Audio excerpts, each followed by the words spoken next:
কলিজার বন্ধু, তুমি কি শুনেছ ইরান আর ইসরায়েল যুদ্ধের কথা? না, এটা শুধুই আধুনিক রাজনীতি না। এই যুদ্ধের পেছনে লুকিয়ে আছে শত শত বছর পুরনো এক ধর্মীয় আগুন, যেখানে উঠে আসে কোরআনের আয়াত, হাদিসের ভবিষ্যৎবাণী আর মুসলিম উম্মার ঘুমন্ত হৃদয়ের আর্তনাদ। ইসরায়েল একটা রাষ্ট্র যাকে পশ্চিমা শক্তিগুলো গড়ে তোলে 1948 সালে, আর তারপর থেকেই ফিলিস্তিনে শুরু হয় রক্তের বন্যা। ইরান একটা শিয়া সংখ্যাগরিষ্ঠ মুসলিম দেশ, যারা সরাসরি বলে ইসরায়েলের অস্তিত্বই থাকবে না।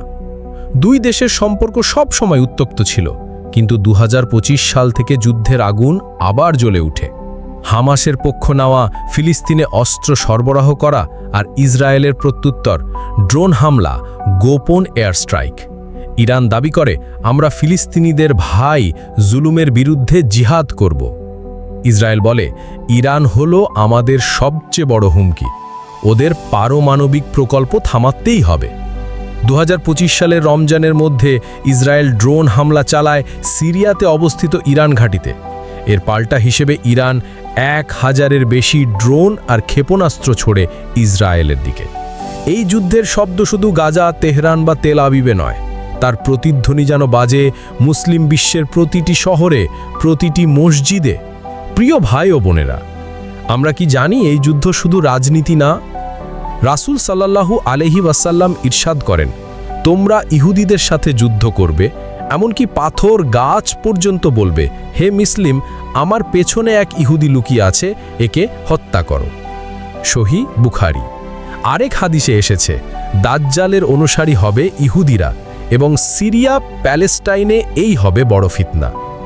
আজ যেটা হচ্ছে ইরান ইসরায়েলের মধ্যে, তার মধ্যে কি আমরা সেই ভবিষ্যৎবাণীর ছায়া দেখতে পাচ্ছি না? আমেরিকা সরাসরি ইসরায়েলকে সাপোর্ট দিচ্ছে। সৌদি আরব ও আরব আমিরাত চিন্তিত, কারণ এই যুদ্ধ ছড়িয়ে পড়তে পারে পুরো মধ্যপ্রাচ্যে। চীন, রাশিয়া ইরানের পাশে দাঁড়াতে চায়, আর ইউক্রেন যুদ্ধের ছায়া এখন মধ্যপ্রাচ্যে নেমে এসেছে। এই বিশ্ব রাজনীতির ভেতরে একটা কথা স্পষ্ট, মুসলিম উম্মা আজ বিভক্ত, আর আমাদের ঘুম ভাঙেনি। প্রশ্ন হলো, আমরা কি করব? দোয়ায় ঝাঁপিয়ে পড়ব, নাকি সোশ্যাল মিডিয়ায় ছবি শেয়ার করেই শান্ত হব? রাসূল সাল্লাল্লাহু আলাইহি ওয়াসাল্লাম বলেন, যে ব্যক্তি জুলুম দেখে এবং কিছু না বলে, সে যেন সেই জুলুমের অংশীদার। আমাদের উচিত দোয়া করা, অর্থ সহযোগিতা করা, সঠিক খবর ছড়ানো, বিভ্রান্তি থেকে বাঁচা, আর সবচেয়ে বড় কথা, ঈমান ও তাকওয়ার উপর দৃঢ় থাকা। কলিজার বন্ধু, এই যুদ্ধ, এই রক্তপাত কেবল পলিটিক্স না, এটা উম্মার পরীক্ষার সময়। এটা সেই ঘড়ির কাঁটা যা কিয়ামতের দিকে ইশারা দিচ্ছে।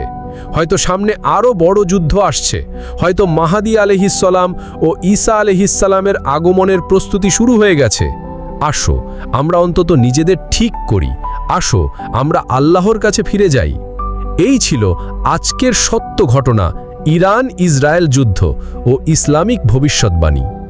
যদি তুমি মুসলিম উম্মার একজন সত্যিকারের অংশ হতে চাও, তাহলে এই ভিডিওটা সবার সাথে শেয়ার করো, সাবস্ক্রাইব করো দিল থেকে দিন, আর পরবর্তী গল্পে দেখা হবে ইনশাআল্লাহ।